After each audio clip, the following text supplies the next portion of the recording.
Roger was a good addition, but he also could take it. He is a nice guy, but he's not that nice. It's Thriller Week on Siskel and Ebert in the movies, and we've got 3 new ones. Sound a little excited, Gene. Sound less excited, Roger. Roger Ebert and Gene Siskel were the most powerful critics of all time. The perfect matching of opposites. Based on the autobiography of the same name, Life itself recounts the arc of movie critic Roger Ebert's life from his Pulitzer Prize-winning work as a critic at the Chicago Sun-Times to his public battle with cancer that took his life in 2013. I got a chance to sit with his widow, Chaz, and director Steve James. I wanted to have the film made because I think that my husband is an extraordinary man. I think that his life and his understanding of the human condition was so deep and profound that he was someone who deserved to have a movie made about him. So I think that I wanted to carry on his legacy, and I think this film does that beautifully. Well, I think it comes full circle. To be a film critic and then to have a movie made about your life, that's the perfect thing to happen. Now, I have to ask you, Steve, what was your relationship with Roger prior to wanting to make this movie? It was really more friendly, professional acquaintance, not friendship. I mean, I really tried to keep my distance as a filmmaker from a critic, because that's what you do. And I would see Roger and Chaz occasionally over the years, but, and I would very quickly say hello and hi, how are you, and then leave. Well, what was your initial approach and what was your initial plan for the documentary, not knowing it was going to be his final testament? Well, the plan was to really delve into his life through interviews and archival footage and such, but also to follow his and Chaz's life in the present to sort of see how Roger coped with what he had been through and was going on with his life and doing all these things. And of course that changed because of what happened with the fracture and then being in the hospital and rehab. But what I wanted to capture from that, which was his courage, his work ethic, his sense of humor, all of those things were still there. Sure, and one of the most powerful things was just how what a strong will to live he had, and that clearly was because of you, Chaz. And it just comes across. It's inspirational. I think everybody wants to have a relationship like you two had.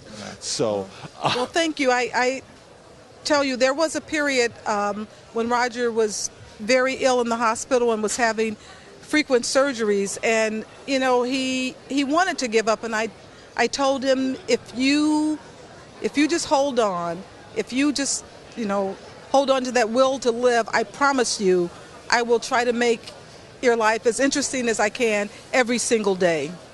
Wow. And we fulfilled the promises to each other. It's very raw, it's very real, it shows such a vulnerable side to all of you, to you, to the family, his nieces. What was that like for you, and for you capturing it, what was that like? As a documentary filmmaker, you're always looking for subjects who are willing to open their lives up in the way that Chaz and Roger did.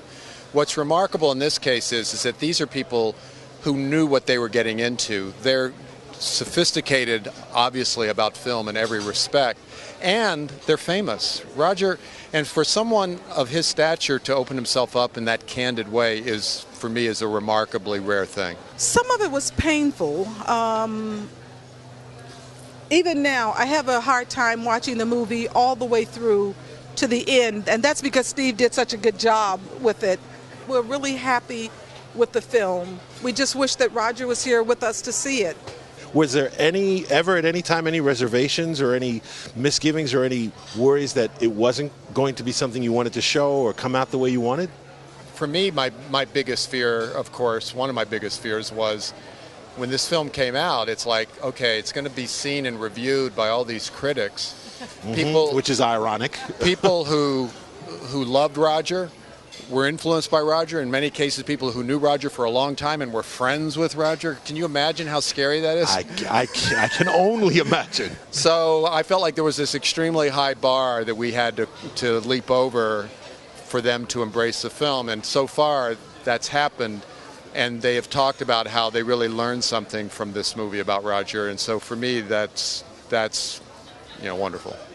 Now, is there a favorite moment, both of you, is there a favorite moment in the film? Because I'll be honest, I sat in the screening with you, I kept looking over, like there were points where I was crying, and I looked over to see like how you guys were handling it. I'll tell you too, well, there are lots of favorite moments, but I mean the Siskel and Ebert outtakes were hilarious. Yes, they were. deeply emotional parts for me is when Ava DuVernay is talking about being an 8-year-old girl and Roger stopping to talk to her and her aunt when they were going to an Oscar rehearsal. And she's standing outside of this gate and she sees him and she knows this is Ebert, and she's giving him the thumbs up, and he goes over to this 8-year-old girl. She takes a picture that day. Years later, she becomes a filmmaker, and he's reviewing her movie. I mean, that's his legacy. Moving. Right. The very first day we filmed with Roger, when we came in, he was asleep. And frankly, you know, when you're asleep, you're so vulnerable, and his jaw was hanging down, and you could see everything. You could see all that he had been through and all that the costs of that. And I had this feeling like of worry immediately, like, oh my God, will people want to see this? And then he woke up and he smiled, and it was like, there's Roger. There's just so many moments that show that this film was meant to be. His life was meant to be lived, and he will go down in history forever. The other part I love is seeing our home movies with our grandchildren, because that was a side of Roger that people didn't know, what a family man he was. And we would take our, you know, when the show would go on hiatus, we would take those grandchildren and travel all over the world with them, and we loved being grandparents. And so that's a side of him that I'm happy that people get to see. I'm curious for you, considering what the plan for the film was to be and then what it ended up being, what personal meaning does this film have to you? Because now it's really the final document of an incredible life. I think your question actually says it all.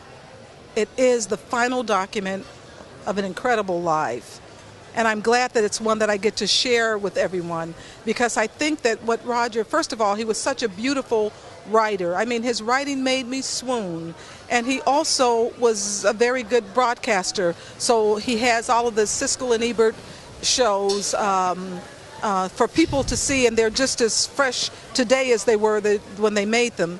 But more than that, the things that he talked about, empathy, about cinema being an empathy machine, making you realize what it feels like to be a person of another race, to walk in someone else's shoes, to experience being another gender or another nationality. That's the kind of legacy that I think I'm so glad that he leaves.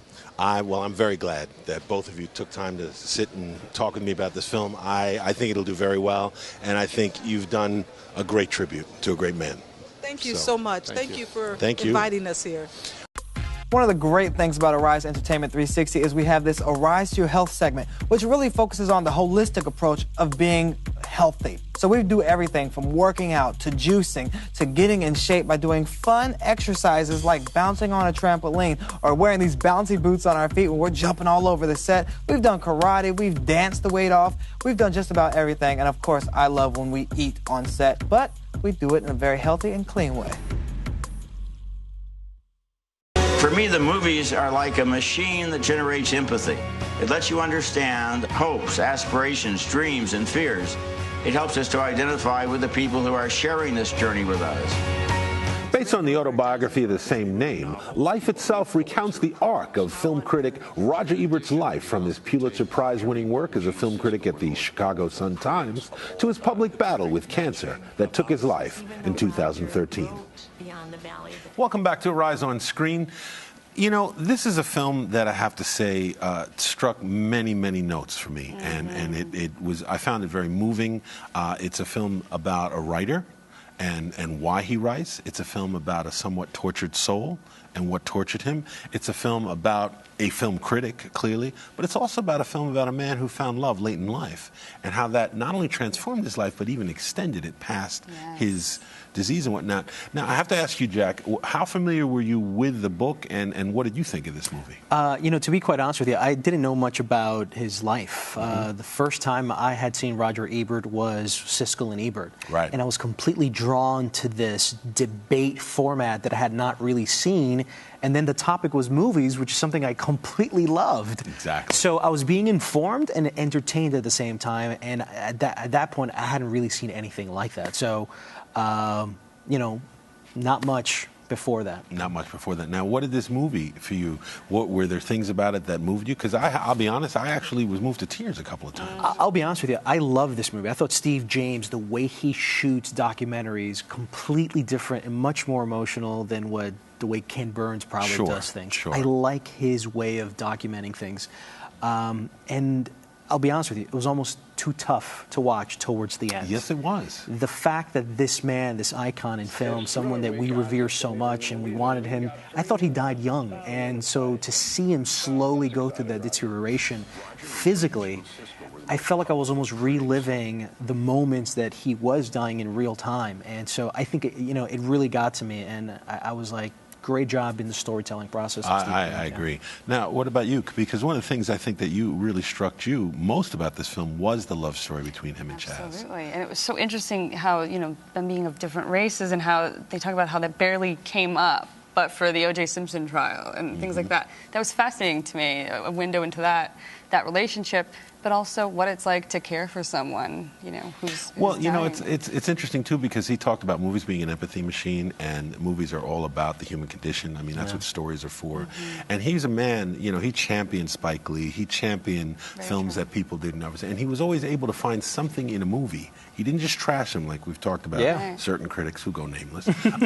He would actually look for elements or tell you or give you a reason why he didn't like something. And I think the passion behind this documentary is comparable to the passion that he had for film.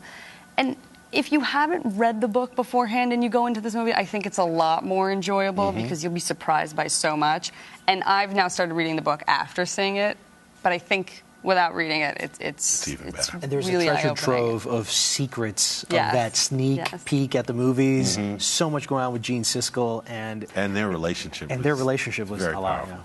Well, we're going to move on. Our final film is Begin Again. It's a music industry drama about fate and redemption when two vulnerable souls cross paths. A washed-up music producer played by Mark Ruffalo and a talented young girl played by Keira Knightley, who has been jilted by her newly famous boyfriend. We're going to my partner to play him your music. You got your demo? No. You don't have a demo? No. Well, do you have MySpace or Facebook or anything? MySpace? No, I don't. I told you I write songs from time to time. What do you write them for? I mean, what for? For my pleasure and for my cat. Oh, really? So I really did like this movie, and I think we can all agree this was definitely a solid film. Yeah. I will say though, I found Mark Ruffalo was pretty miscast for this. Yeah. Really? To me, I didn't think that he was the right person to play this. I disagree. And unfortunately, as much as I liked it, I kind of felt he was acting.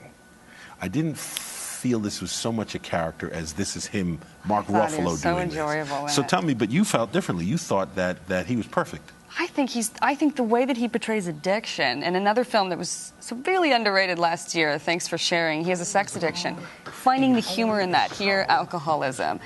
He plays on the lightheartedness of these difficult situations. He's down on his luck. He's on his last leg at the beginning of the film. And then slowly he starts to regenerate as a person. And I thought that was great to watch. So. Now, what about you? You seem to agree. You thought, though he did a good job, you thought he was a little miscast, too. I thought he was completely miscast. I could have seen, 100 other guys sort of do this. But, my focus was really on Keira Knightley. I'm not sure if you saw a movie called Last Night that she did. It had this sort of same sentiment. It was in New York, urban, romantic, indie. And she's becoming so good at doing that. That's that foreign-born woman that comes to New York, sort of like, oh my God, the city and the dream and the bohemian sort of aspects. I thought they were so nicely handled by John Carney, the director, and then the music and the creativity of how he directed certain scenes. For example, the one where Mark Ruffalo starts thinking about how the music sounds. Well, it was just very good. Very good. So I agree. It really brought a lot of interesting things to this film. Well, I agree. I liked the film, and I liked how it didn't do what we expected it to do. Right. Well, it's been a lot of fun talking to you both. Thank you. And we'll be back next week to talk more movies here on Arise on Screen.